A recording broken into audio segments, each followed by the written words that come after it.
Pranit Group vari Ixora 2.5, 3 and 3.5 BHK ultra luxurious apartments JNTU Hyderabad. మరిన్ని వివరాలకి ఈ కింద నంబర్ని సంప్రదించండి.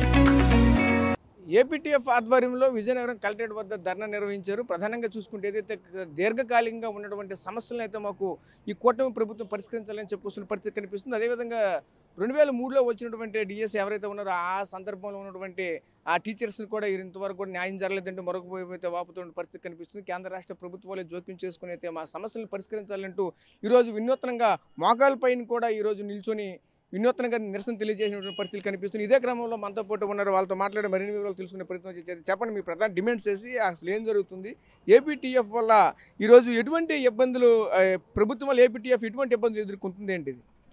ప్రాథమిక పాఠశాలలు పూర్తిగా విచ్ఛిన్నమయ్యాయి. ఏ ప్రాంతంలో అయితే స్ట్రెంగ్త్ని బట్టి పాఠశాలను కేటాయిస్తామన్నారో ఇబ్బంది పడుతున్నాం. మరి అన్ని గ్రామాల్లో కూడా బేసిక్ ప్రైమరీ స్కూల్స్ అంటే పూర్వంలాగే 1 నుంచి 5 తరగతులు 2 మీడియంలు ఉండాలని మా ప్రధాన డిమాండు. మరి ప్రభుత్వం అలా కాకుండా స్ట్రెంగ్త్ లేరని చెప్పి ఫౌండేషన్ స్కూల్ 1-2 తరగతులు మాత్రమే పెడుతున్నాం. 3, 4, 5ని సమీప ప్రాంతాల ఉన్న గ్రామాల్లోకి క్లబ్ చేయడం అనేది ఏపీటీఎఫ్ పరంగా మనం దాన్ని విభేదిస్తున్నాం. అన్ని ప్రాథమిక పాఠశాలలు అన్ని గ్రామాల్లో ఉండాలి. తెలుగు ఇంగ్లీష్ మాధ్యమాలు రెండూ కూడా ప్రాంతాలలో ఉండాలని కోరుతూ ఉన్నాం. మీరు ప్రధాన డిమాండ్స్ ఏంటి, అసలు ఏం కావాలి, ప్రభుత్వం నుంచి ఎటువంటి ఎలవెన్స్ రావాలి, ఎటువంటి బకాయిలు ఎంతవరకు మీకు చెల్లించాలి, అసలు ఏం జరుగుతుందండి? జేసీ రాజు, ఆంధ్రప్రదేశ్ టీచర్స్ ఫెడరేషన్ రాష్ట్ర అకాడమిక్ కౌన్సిలర్. మేము గత ప్రభుత్వాన్ని 117వ జీవో ఇంప్లిమెంట్ చేసింది. ఆ 117వ జీవోని రద్దు చేస్తూ పాఠశాలకు నాణ్యమైనటువంటి విద్యా వ్యవస్థను అందించండి అని చెప్పేసి మేము డిమాండ్ చేశాం. ప్రస్తుత ప్రభుత్వం 117వ జీవోని రద్దు చేస్తూ మరొక మెమోని తీసుకొచ్చింది. ఆ మెమో ప్రాప్తికి ఈ రోజున 117వ జీవో కన్నా వీళ్ళు తీసుకొచ్చినటువంటి మెమో ప్రాప్తికి పాఠశాల విద్యా వ్యవస్థ అతలాకుతమవుతుంది.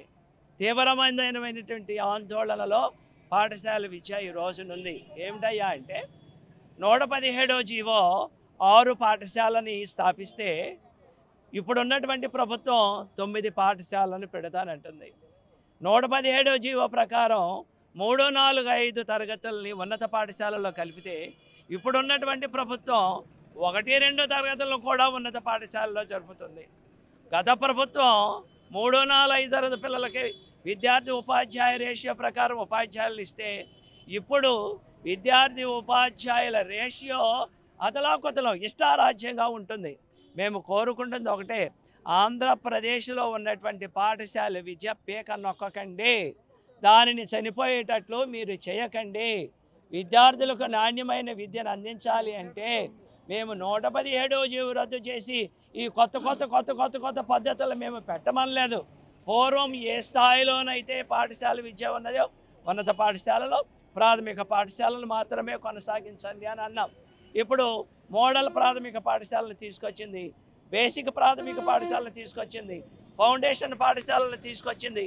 ఇవన్నీ గ్రామీణంలో ఉన్నటువంటి విద్యార్థులకు, తల్లిదండ్రులకు, ఉపాధ్యాయులకు గందరగోళమైనటువంటి వ్యవస్థను తయారు చేసి పాఠశాలలు వాటంతటికీ మనుగడ కోల్పోయేటట్టుగా ఉంది. ఆంధ్రప్రదేశ్ టీచర్ ఫెడరేషన్ డిమాండ్ చేస్తుంది, పాఠశాల విద్యను కాపాడాలి, పాఠశాల విద్యను పరిరక్షించాలి అంటే అసంబద్ధమైనటువంటి విధానాలన్నిటినీ కూడా మీరు తొలగించి ఏదైతే ఉత్తమమో, ఏదైతే జాతీయ విద్యా విధానం, ఏదైతే విద్యా హక్కు చట్టం లోబడి ఉన్నాయో వాటి ప్రకారమే చేయాలని ఆంధ్రప్రదేశ్ టీచర్ ఫెడరేషన్ డిమాండ్ చేస్తూ ఈరోజు ధర్నా చేస్తుంది. చెప్పండి, ప్రధానమైన డిమాండ్స్ ఏంటి, మీకు ఏం కావాలి? డిమాండ్స్ అంటే ముఖ్యంగా తెలుగు మీడియం అని రద్దు చేయటం వలన సుమారుగా ప్రభుత్వ పాఠశాల నుంచి 12 లక్షల మంది విద్యార్థులు బయటికి వెళ్ళిపోయారు. 117 అవ్వచ్చు, మరొకటి అవ్వచ్చు. మేమేమంటామంటే తెలుగు మీడియం అని ఎలిమెంట్ స్కూల్లో ఉన్నత పాఠశాలను ఉంచుతూ 35 మంది సెక్షన్కి ఒక సబ్జెక్ట్ టీచర్ అంటే 5 సెక్షన్లు 6 నుంచి 10 అంటే 175 మంది ఉండాలి. 175 మంది ఉంటే ఖచ్చితంగా 7 సబ్జెక్ట్ టీచర్లు తెలుగు మీడియము, 7 సబ్జెక్ట్ టీచర్లు ఇంగ్లీష్ మీడియము, 14 మంది ఉండాలి. అలాగనే హెడ్ మాస్టర్ ఒకడు, పీడీ ఒకడు, 16 మంది ఉంటే 150 దాటితే 150 మధ్యన మనకి 16 మంది ఉంటే ఆ ఉన్నత పాఠశాల విద్యా ప్రమాణాలు బాగుంటాయి. ఏ మీడియం ఆ మీడియం చదువుకోవడానికి బాగుంటుంది. దీన్ని ప్రధానంగా మేము మొదటి నుంచి కోరుతున్నాం. కానీ ఈనాడు తెలుగు మీడియంని తెలుగు భాషకి 12 కోట్ల రూపాయలు ప్రస్తుతం అధికారంలో ఉన్న ప్రభుత్వం కేటాయించి తెలుగు భాషలో విద్యాబోధన మీదను పిల్లి మొగ్గలేస్తుంది. స్పష్టంగా అయితే చెప్పడం లేదు. అలా పిల్లి మొగ్గలు వేయొద్దు. మీరు 117 రద్దు చేస్తామని ఈనాడు నేరుగా విద్యాశాఖ మంత్రి లోకేష్ గారే నేను తెలుగు మీడియం ప్రవేశపెడతాను 117 బేషరతుగా రద్దు చేస్తాను అన్నారు. అన్ని చోట్ల కూడా ఆయన హామీని తప్పుతున్నారు. అలా తప్పొద్దు. గత ప్రభుత్వానికి మీకు తేడా ఉండదు. అలాగైతే మీరు హామీని ఆనాడు సిపిఎస్ను రద్దు చేసి ఓపీఎస్ను పునరుద్ధరిస్తానని అన్ని చోట్ల హామీ ఇచ్చిన జగన్ ప్రభుత్వం తప్పిపోయింది. అలా ఈనాడు విద్యా రంగంలోని మాతృభాషలోనే విద్యాబోధన సాగిస్తాము 117 రద్దు చేస్తామంటే 1 నుంచి 5 తరగతులు ఉండాలి ప్రాథమిక పాఠశాల, 6 నుంచి 10 తరగతులు అలాగనే ఉన్నత పాఠశాలలు ఉండాలి. ఆడపిల్లలు దూరంగా వెళ్ళారు కనుక 8th క్లాస్ యూపీ స్కూల్ ఉండాలి. గతంలో ఏ పద్ధతి ఉందో ఆ పద్ధతి ఉండాలి. గతంలో తెలుగు మీడియం చదువు ఉండేది, ఆ మీడియం ఉండాలి. గతంలో 35 మందికి 40 మందికి హై స్కూల్లో సెక్షన్కి ఒక ఉపాధ్యాయుడు సబ్జెక్ట్ ఇద్దరు ఉండాలి. ఆ రకంగా ఉండాలి. వీళ్ళు ఈనాడు పాలకులకు కానీ అలాగనే అధికారులు కానీ సమన్వయం లేదు. మా కమిషనర్ విజయ రామరాజు గారు చాలా చిత్రవిచారణ చేస్తున్నారు. ప్రభుత్వం పాలకులు చూస్తున్నారు. ముఖ్యమంత్రి విద్యాశాఖ మంత్రి అట్లా కాదు. నీ నిర్ణయం ఏదో సీనియర్ ఐఎస్ఎల్ దాన్ని అమలు చేసే విధంగా చూడు. అతను మీటింగ్లో ఒకటి చెప్తారు, వీళ్ళేమో బహిరంగ సభలో ఒకటి చెప్తారు. అటువంటిది పద్ధతి పనికిరాదు. ఇది అందుకే మేము విధిన పడ్డాం. సరే బకాయిలానే వెలగా ఉన్నాయి. మా వాళ్ళు మాట్లాడారు వ్యవస్థ బాగుపడాలి, విద్యారంగం ప్రభుత్వ విద్యారంగం ఎలా అంటే ప్రైవేటీకరణ సులభతరం చేయడానికి ఎక్కడ పడితే అక్కడ ప్రైవేట్ స్కూల్ తెచ్చిపోయి నేను ఈ మధ్యన చూస్తున్నాను. బోల్డెన్ డిగ్రీ కాలేజీలు స్కూల్స్ కాన్వెంట్ బోల్డెన్ లేచిపోయాయి. చాలా దోచుకుంటున్నారు పబ్లిక్ని. ఇది అసరాగా తీసుకుంటున్నది. ఇది సరైన పద్ధతి కాదు. మేము ఇంకోటి కూడా చెప్తున్నాం. పథకాలు ఏమైనప్పుడు కూడా సంక్షేమ పథకాలు ప్రజల్ని భాగస్వాములు చేయాలి. దేశ నిర్మాణంలో సంక్షేమ పథకాలను కూర్చొని బట్టి ఇవ్వడం అని కాదు. ప్రభుత్వ పాఠశాలలకి కాకుండా ప్రైవేటు కార్పొరేట్ పాఠశాలకు కూడా తల్లికి వందనం ఇస్తే ఆ మళ్ళా విద్యార్థులు అడ్డేళ్ళే పరిస్థితుంది. తెలుగు మీడియంను కూడా లేకుండా చేస్తే మొత్తంగా ప్రాథమిక విద్య మా శర్మగారు అంటే వెంటిలేటర్ మీద ఉంది. సరే ప్రాథమిక విద్య మూసపరుస్తుంది. అలాగే ఉన్నత పాఠశాలలు కూడా ఉండవు, కాలేజీలు కూడా ఉండవు. అది మీరు చెప్పండి. ప్రధానంగా చూసుకుంటే ఏదైతే 2023 డిఎస్సి సంబంధించిన ఉపాధ్యాయులు కావచ్చు, అలాగే కేంద్ర ప్రభుత్వం ఇచ్చినటువంటి 57వ నెంబర్ మెమో కావచ్చు, దీనిపైన ఏమంటారు? ఏంటి అసలు ఏం జరుగుతుంది? అసలు 57 మెమో ఏంటి? అసలు డిఎస్సికి సంబంధించిన 2003 డిఎస్సి సంబంధించినటువంటి వాళ్ళకి కూడా ఎటువంటి బెనిఫిట్స్ కావాలి? ఏంటి ఇదంతా? సార్ నా పేరు కే సంవత్సరం, ఏపీటీఎఫ్ జిల్లా కార్యదర్శిని. సార్ కేంద్ర ప్రభుత్వం మెమో నెంబర్ 57ని 2019లో రిలీజ్ చేసింది. దాన్ని ఆధారం చేసుకుని జగన్మోహన్ రెడ్డి గారు 3 ఐఏఎస్లకి పాత పెన్షన్ వర్తింపజేశారు తను పూర్తిగా ప్రభుత్వం విడిచిపెట్టినప్పుడు.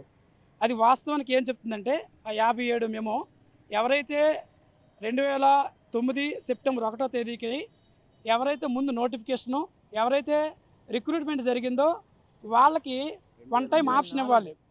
2004 సెప్టెంబర్ 1 ఎవరైతే ముందుగా నోటిఫికేషన్ అయ్యారో, ఎవరైతే జాబ్ నోటిఫికేషన్తో పాటుగా ఎగ్జామ్ రాసి రిజల్ట్ వస్తే వాళ్ళందరికీ పాత పెన్షన్ వర్తింప చేయాలి అని ఆ మెమో. ఆ ప్రకారం చూసుకుంటే మన ఆంధ్ర రాష్ట్రంలో 2003 డిఎస్సి వాళ్ళు దానికి వర్తింప చేస్తారు. ఎందుకంటే వాళ్ళు 2003లో వాళ్ళకి నోటిఫికేషన్ వచ్చింది, 2004 ఏప్రిల్ 4 పరీక్ష అయింది, 2004 జూన్ 11 రిజల్ట్ వచ్చింది. దాని ప్రకారం జూన్లో జాయిన్ అవ్వాల్సిన వారిని అప్పటి ప్రభుత్వం 18 నెలలు ఆలస్యం చేసి 2005లో జాయిన్ చేసింది. కాబట్టి ప్రభుత్వం తప్పు. కాబట్టి 2003 డిఎస్సి వారికి, అలాగే కానిస్టేబుల్స్ కొంతమంది ఉన్నారు వారికి, కొంతమంది గ్రూప్ 2 ఎంప్లాయీస్ ఉన్నారు వారికి ఈ మెమో నెంబర్ 57 అమలు చేయాలని, సుమారు 11,000 మందికి ఇది అమలు చేయాలని కోరుకుంటున్నాం. ఇంకొక విషయం ఏంటంటే ఇప్పుడు మేము ఏపీ ప్రధాన ధర్నా ముఖ్యమైన పాయింట్లు ఏంటంటే ప్రతి గ్రామంలో ప్రాథమిక పాఠశాల 1 నుంచి 5 వరకు ఉండాలి, హై స్కూల్ అయితే 6 నుంచి 10 వరకు ఉండాలి. దీంట్లో తెలుగు మీడియం కొనసాగించాలి. సెక్షన్కి పాత ప్రభుత్వం 43 ఇస్తే ఈ ప్రభుత్వం 53 మంది పిల్లలు పెట్టింది. దానివల్ల స్కూల్ అసిస్టెంట్ల పోస్ట్ 8,000 మిగులుతాయి. కాబట్టి సెక్షన్ 43 కన్నా తగ్గించాలి. అలానే ప్రైమరీ స్కూల్కి మినిమం 2 టీచర్లు కొనసాగించాలి. అలాగే తక్షణమే ఐఆర్ ప్రకటించాలి. అలాగే 12వ కమిటీ పిఆర్సీని త్వరగా నియమించాలి కమిషన్ను. అదే రీతిగా మరి 3 డిఏలు పెండింగ్ ఉన్నాయి, అవి కూడా త్వరగా ప్రకటించాలి. ఏదైతే ప్రభుత్వం మీద ఆశలు పెట్టుకొని ఉద్యోగులందరూ ఈ ప్రభుత్వానికి అనుకూలంగా ఉన్నారో ఆ మాట ప్రభుత్వం నిలబెట్టుకోవాలని ఆకాంక్షిస్తున్నాను. సో చూసాం కదా, ప్రధానంగా ఒకటే చెప్పుకొస్తున్న పరిస్థితి కనిపిస్తుంది. ఏదైతే ఏపీటీఎఫ్ ఆధ్వర్యంలో ఉన్నటువంటి టీచర్స్ అంతా కూడా ఒకటే డిమాండ్ చేస్తున్నటువంటి పరిస్థితులు అయితే కనిపిస్తున్నాయి. ప్రధానంగా చూసుకుంటే ఆనాడు ఇచ్చినటువంటి ఏదైతే ఎన్నికల ముందు ఇచ్చినటువంటి హామీలు అయితే ఖచ్చితంగా నెరవేర్చుకోవాలి. గత ప్రభుత్వం కూడా టీచర్స్కి ఎన్నో హామీలు ఇచ్చింది, నెరవేర్చకపోవడమే ఆ ప్రభుత్వాన్ని ఈరోజు ఇంటికి పంపించాము. లేదంటే ఈ ప్రభుత్వం కూడా అదే పరిస్థితి కూడా వస్తుందని కూడా మరోవైపు అయితే హెచ్చరిస్తున్నటువంటి పరిస్థితులు కూడా కనిపిస్తున్నాయి. ఏదేమైనా సరే ఇచ్చినటువంటి మాటనైతే మాత్రం విద్యాశాఖ మంత్రి నారా లోకేష్ ఖచ్చితంగా నిలబెట్టుకుంటే తప్పగానే మేమైతే మళ్ళీ ధర్నాలకి మళ్ళీ పూనుకుంటామని కూడా మరొక హెచ్చరిస్తున్న పరిస్థితులు కనిపిస్తుంది. ప్రస్తుతం ఇది విజయనగరంలో తాజా పరిస్థితి. మరిన్ని వీడియోస్ కోసం ఛానల్ ని సబ్స్క్రైబ్ చేయండి. లేటెస్ట్ అప్డేట్స్ కోసం వాట్సాప్ ఛానల్ ని ఫాలో అవ్వండి. ఆ లింక్ డిస్క్రిప్షన్ లో ఉంది.